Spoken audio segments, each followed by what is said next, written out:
Warner Brothers Games announces Mortal Kombat XL for the Xbox One, or what I like to call the Shitbox One, and PlayStation 4. Alright. Apparently no word on the street of a PC version. In fact, word on the street is they ain't gonna fucking get one. Now, the price tag for XL actually fits its acronym, extra large, is $59.99, which kind of goes against the, okay, it's not even kind of, it definitely goes against the grain of the average price of a Game of the Year edition game, which is basically what XL is, which is $39.99, occasionally $49.99, but either way you're looking at a $10 to $20 discount when it comes to a Game of the Year edition game. In fact, I would actually take a guess here that fucking Mortal Kombat is the first game to release a Game of the Year edition game that was the exact same price as the retail version. Don't quote me on that. I could be wrong, because who knows, maybe there is some game that I am unaware of that did the same bullshit. But I could sit here, I could rant, I could rage about this bullshit, because that's what it is. It is motherfucking bullshit that the Game of the Year edition of this game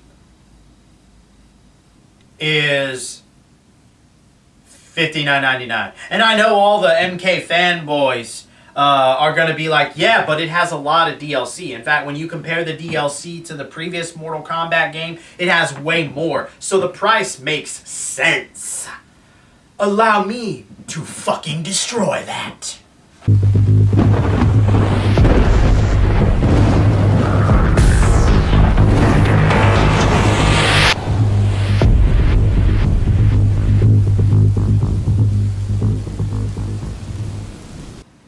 So, is the $59.99 price tag worth everything that is offered in Mortal Kombat XL? Basically all the DLC. In order to do this, we are going to compare other Game of the Year edition games to Mortal Kombat XL. And yes, these games are not going to be fighting games. But guess what? We're not comparing gameplay, so we can do it. We're not comparing story or characterization. Although technically we could do it with those two categories, but we're not going to. We are simply going to compare Game of the Year edition games, regardless of the genre. Because regardless of the genre, we're talking about a product that is universal. Regardless if the company actually calls it Game of the Year edition, it is still Game of the Year edition. And therefore, we can compare it and another game. So, first and foremost, let's compare the previous Mortal Kombat game to Mortal Kombat X. You know, the complete edition versus the XL edition. In fact, that's what I'm going to refer to them as. The previous Mortal Kombat game, the complete edition, obviously Mortal Kombat X, the XL edition, or just XL. So, which one has the most DLC? XL. Which has the best quality DLC?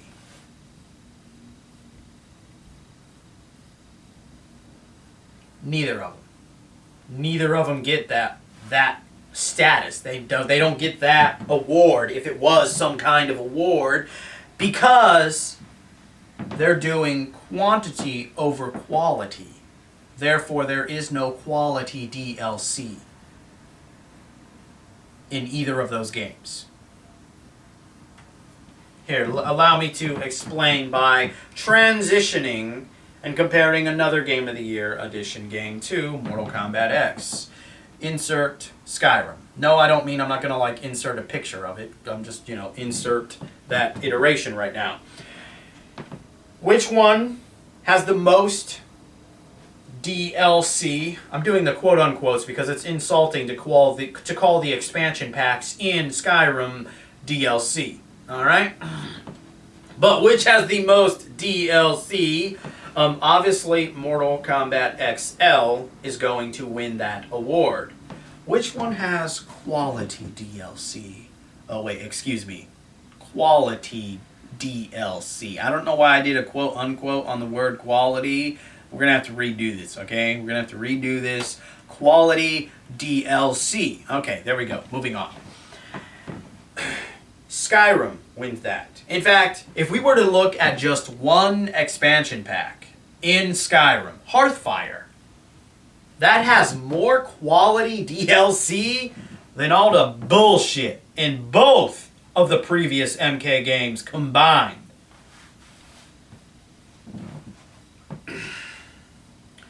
Here's why.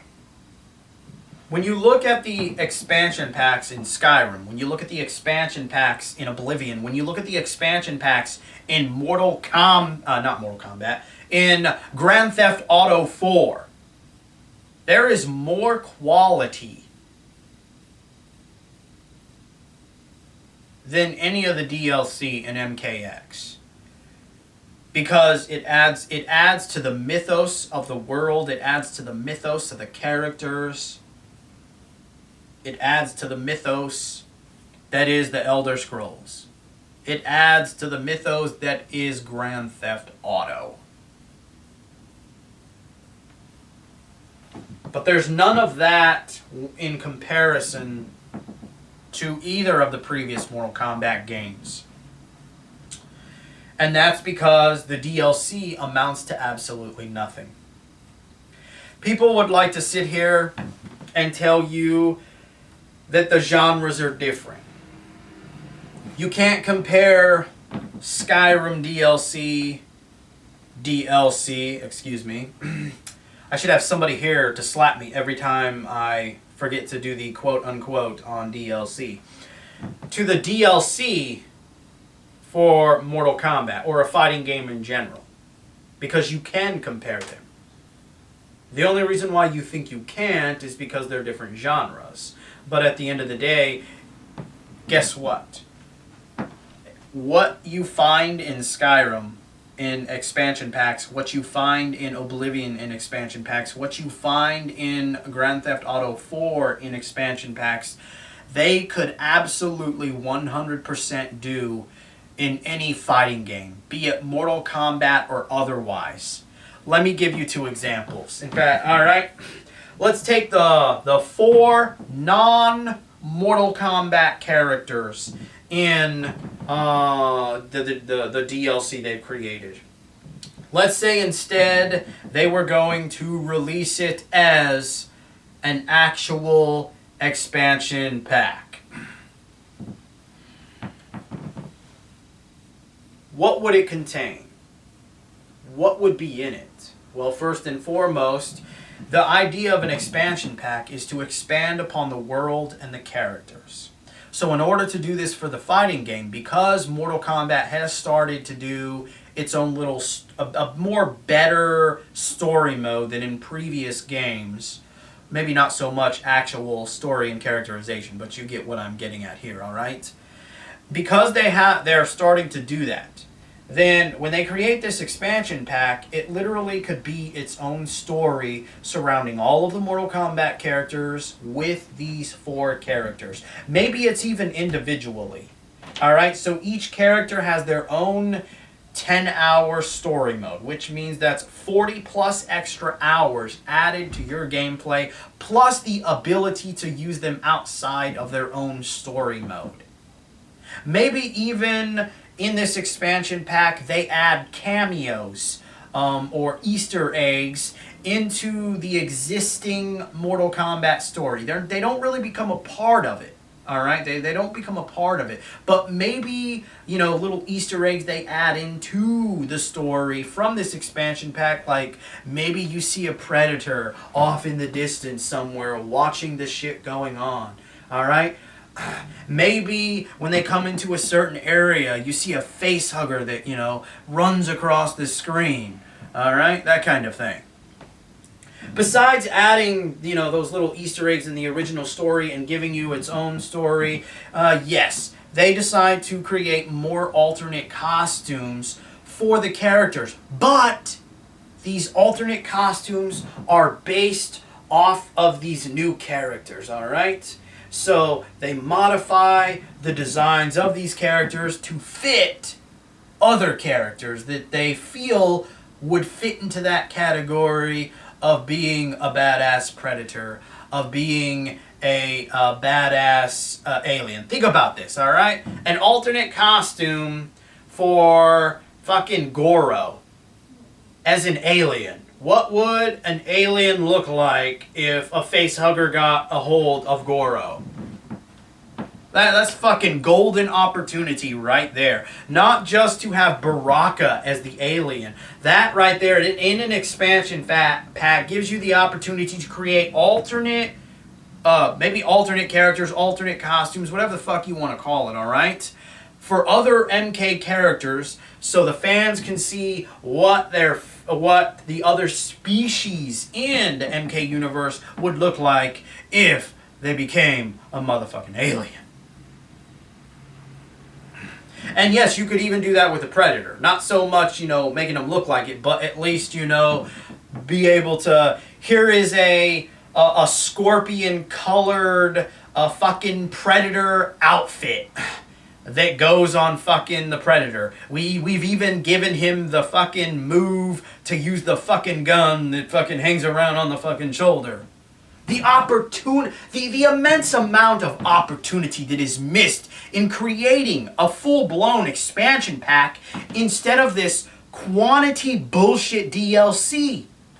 And you see, this is what I'm trying to get to people to understand from this channel right here. I don't hate DLC. I would like DLC to be extraordinary.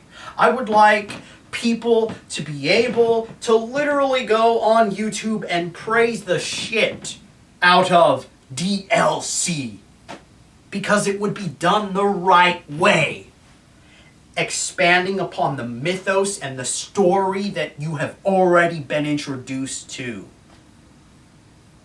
And you have to admit, even if you're a fanboy, the expansion pack I just verbally created in this video is way fucking better than the bullshit that they gave you.